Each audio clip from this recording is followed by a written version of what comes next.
ಇಂಥ ಒಂದು ಪರಿಸ್ಥಿತಿ. ಮತ್ತು ರಾಜ್ಯದಲ್ಲಿ ಮಾನ್ಯ ಮುಖ್ಯಮಂತ್ರಿಗಳು ಹೇಳ್ತಾರೆ, ಸಿದ್ದರಾಮಯ್ಯನವರು ಆರ್ಥಿಕ ಪರಿಸ್ಥಿತಿ ಸುಭದ್ರವಾಗಿದೆ ಅಂತ. ಎಲ್ಲಿದೆ ಸುಭದ್ರವಾಗಿ? ಯಾವ ಯೋಜನೆಗಳನ್ನು ಇವತ್ತು ಈ ರಾಜ್ಯದಲ್ಲಿ ಜಾರಿ ಮಾಡಿದರೆ ಅದನ್ನೇ ಮಾತಾಡ್ತಿದ್ರೆ ಗ್ಯಾರಂಟಿ ಹೇಳ್ತಾರೆ. ಗ್ಯಾರಂಟಿ ಹೇಳಿ ಎಷ್ಟು? ಹಾಲು, ನೀರು, ವಿದ್ಯುತ್ತು, ಡೀಸೆಲ್ಲು ಎಲ್ಲ ಬೆಲೆ ಏರಿಸಿ. ಯಾವ ವರ್ಷದಲ್ಲಿ?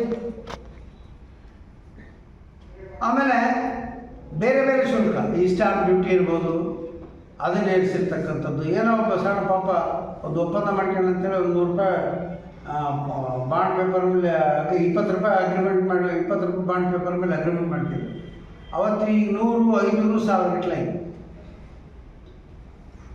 ಈ ರೀತಿ ಜನಸಾಮಾನ್ಯರ ಜೀವನದಲ್ಲಿ ಆಟ ಆಡ್ತಕ್ಕಂಥ ಈ ಸರ್ಕಾರ ಜನಸಾಮಾನ್ಯರ ಬಗ್ಗೆ ಕಿಂಚತ್ತೂ ಕೂಡ ಕಾಳಜಿ ಇದೆ. ಯಾಕೆ ಹೇಳ್ತಾ ಇದ್ದೀನಿ ಅಂದರೆ, ಇವತ್ತು ಕರ್ನಾಟಕ ರಾಜ್ಯದಲ್ಲಿ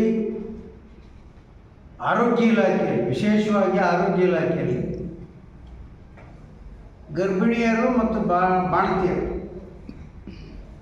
ಎಷ್ಟು ಜನ ಸಾವನ್ನಪ್ಪಿರ್ತಕ್ಕಂಥದ್ದು. ಇದೆಂಥ ದುರಂತ, ದುರಾದೃಷ್ಟ ನಮ್ಮ ರಾಜ್ಯದ್ದು.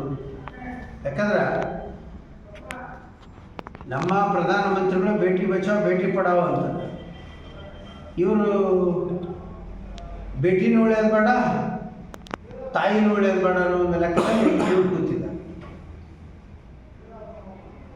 ಒಬ್ಬ ಗರ್ಭಿಣಿ ಅಥವಾ ಹೆತ್ತ ಗರ್ಭಿಣಿ ಸತ್ತರೆ ಮಗನೂ ಸಾಯ್ತದೆ. ಬಾಣಂತಿ ಸತ್ತರೆ, ಬಾಣಂತಿ ಅಂದರೆ ಹೆರಿಗೆ ಆದ ನಂತರ ಬಾಣಂತಿ ಸತ್ತಂದ್ರೆ ಮಗುವಿನ ಪರಿಸ್ಥಿತಿ ಏನು? ಅಂಥ ಒಂದು ಪರಿಸ್ಥಿತಿ ಇವತ್ತು ನಿರ್ಮಾಣ ಆಗಿದೆ. ಸುಮಾರು 2600ಕ್ಕೂ ವೈದ್ಯರ ಸಿಬ್ಬಂದಿ ಖಾಲಿ ಅದ ಹುದ್ದೆಗಳು. 2600ಕ್ಕೂ ಹೆಚ್ಚು ವೈದ್ಯರ ಸಿಬ್ಬಂದಿಗಳು ಖಾಲಿ ಇದ್ದಾವೆ. ಅವನ್ನ ಇಲ್ಲಿವರೆಗೂ ಕೂಡ ಭರ್ತಿ ಮಾಡೋಕ್ಕಾಗಿಲ್ಲ. ಮತ್ತು ಇನ್ನೇನು ಸಾಧನೆ ಅವ್ರದ್ದು? ಆದ್ದರಿಂದ ಈ ರಾಜ್ಯದಲ್ಲಿರ್ತಕ್ಕಂಥ ಸರ್ಕಾರ ಒಂದು ಭ್ರಷ್ಟ ಸರ್ಕಾರ, ಕಮಿಷನ್ ಸರ್ಕಾರ, ಸಾಧನೆ ಶೂನ್ಯವಾಗಿರ್ತಕ್ಕಂಥ ಸರ್ಕಾರ. ಜೊತೆಗೆ ಈ ಮಹಾಪುರುಷ ಅದನಲ್ಲ ವಿಜಯಾನಂದ ಕಾಶ್ಯಪ್, ಇವರು ಟೂರಿಂಗ್ ಟಾಕೀಸ್ ಅಂತ ಹೇಳಿ ಎಲ್ಲಿ ಹೇಳೋದು ಕೇಳಿದ, ಈ ಇಲ್ಕಲ್ ನಗರಕ್ಕೆ ವಾಟರ್ ಟ್ಯಾಂಕ್ ನಮ್ಮ ಕಾಲದಲ್ಲೇ ಪ್ರಾರಂಭ ಆಗಿ ಅದನ್ನು ಇವರು ಬಂದು ಕಮಿಷನ್ಗೋಸ್ಕರ ಬಂದ್ ಮಾಡಿರ್ತಕ್ಕಂಥದ್ದು ಎಲ್ಲರಿಗೆ ಜಗಜ್ಜಾಗಿರುತ್ತೆ.